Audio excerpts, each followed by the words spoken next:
Coming up on Mountain News this morning, an Eastern Kentucky Police Department continues its mission to clean up the streets, and drivers in our region breathe a sigh of relief as road construction on a busy highway nears completion.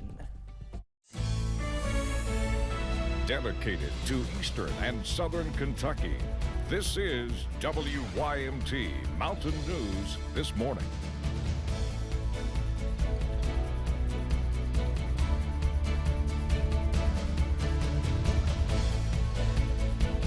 Good morning again to you at 6:31 on this Friday Eve. It's Thursday and the weekend. I can't wait for it. Let's head over to Brandon for a look at that forecast.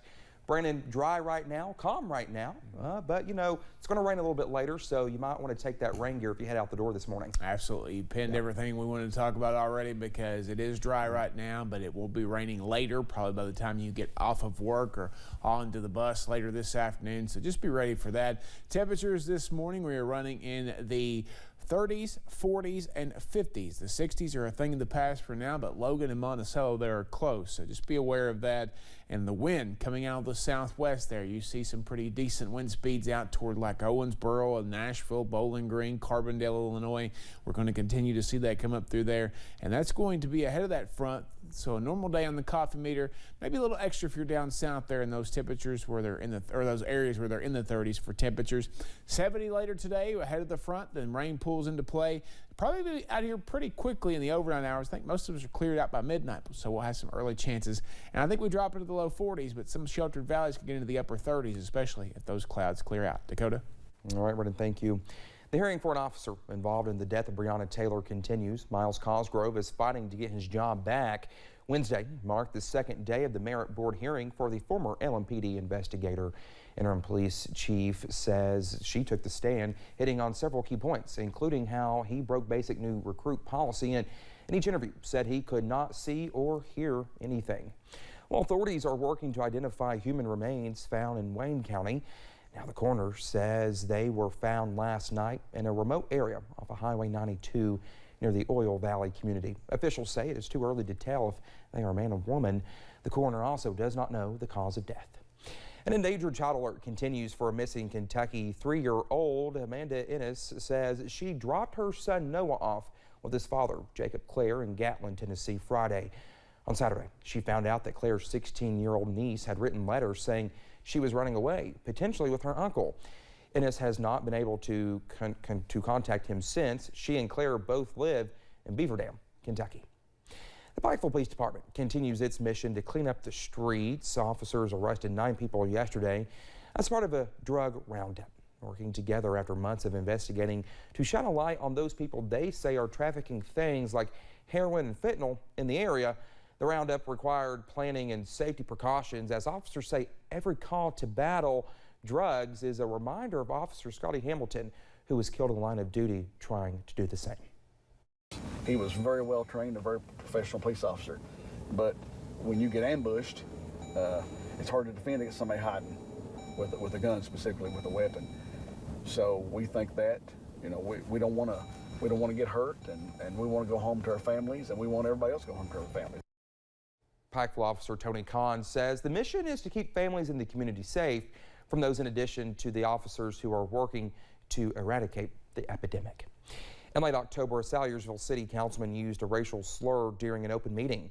Mayor Pete Shepard then requested Councilman Colin Ray Jackson's resignation, but the councilman refused. Wednesday night, a special meeting was held to decide if Jackson should be removed.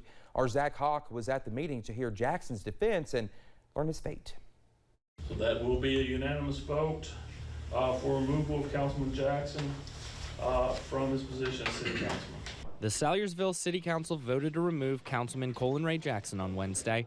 Mayor Pete Shepard, who originally requested Jackson's resignation, chose to recuse himself and sign an order allowing City Attorney Jeff Lovely to conduct the meeting. You believe what's been alleged rises to the level of misconduct in the performance of the duties of his office. That's what you're considering.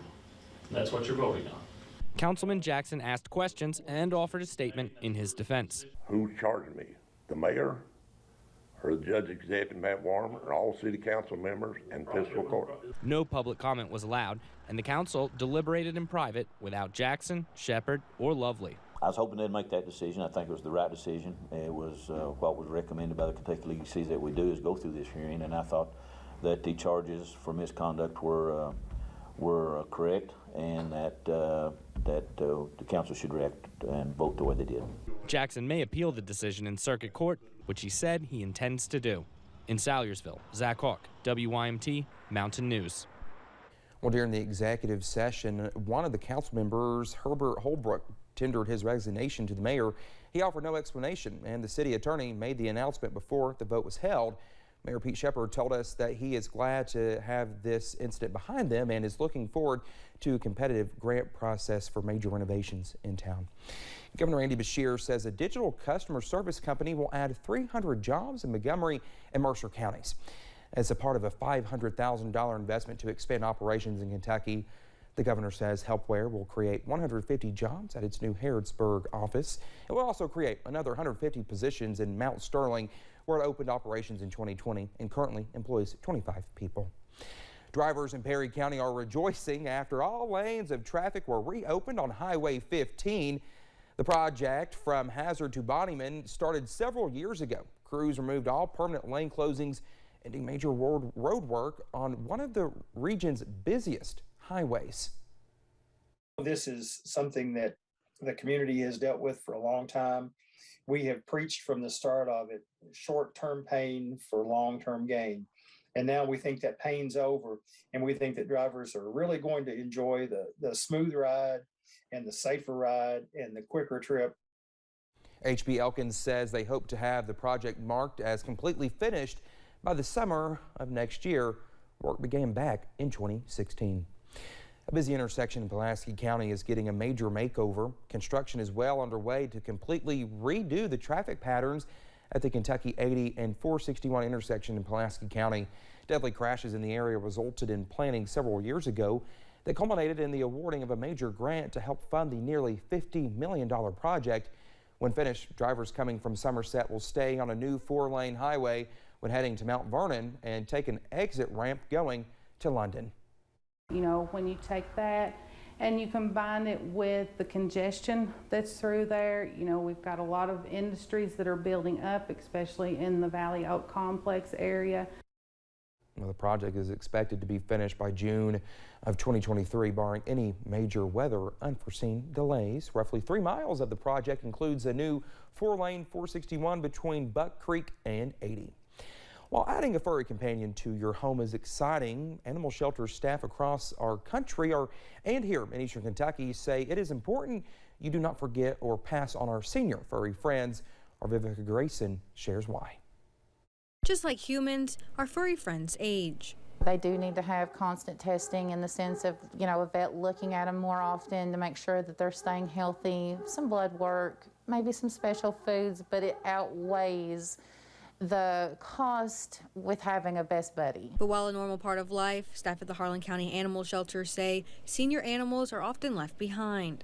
They are overlooked continuously, and they are the #1 surrender in these areas.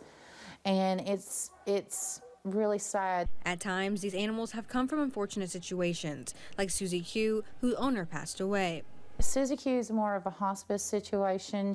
We know that from what we can tell that she's had health problems. She's extremely old, and we're just giving her a safe and warm, happy place to stay until we find either rescue for her or unfortunately she passes on. A situation, Williams says, is one reason seniors, like other younger animals, deserve a second chance. We get really super excited if we find rescue or adopters for our seniors, because just finding that good, safe, warm place for them to land is fantastic. And as November is Adopt a Senior Pet Month, she hopes you will consider. Give them a chance. You know, your idea may be a little bit different than what you bring home. And that's fantastic sometimes, and it works out for the best for both you and the other animal. Helping a pet in need. In Harlan County, Vivica Grayson, WYMT Mountain News. Well, Williams says when considering adopting an animal, it is important to think ahead and consider your lifestyle before making that choice. A West Virginia program allows hunters to help feed people in need. The Hunters Helping the Hungry program is sponsored by the West Virginia Division of Natural Resources. The agency says the program processes deer that are donated. More than 1 million pounds of venison have been donated since the program started almost 30 years ago. You can find the number to help the program out on our website at WYMT.com.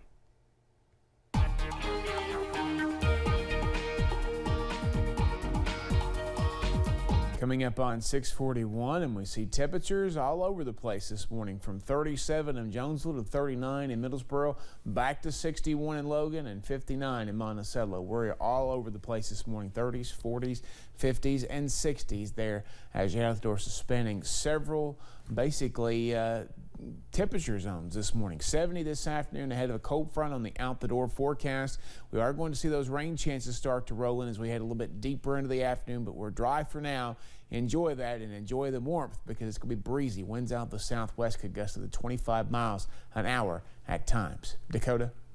All right, Brendan, thank you so much. The time is 6:41. Still to come here on Mountain News this morning. The CDC keeps a close eye on a highly contagious virus, once again deemed a global threat.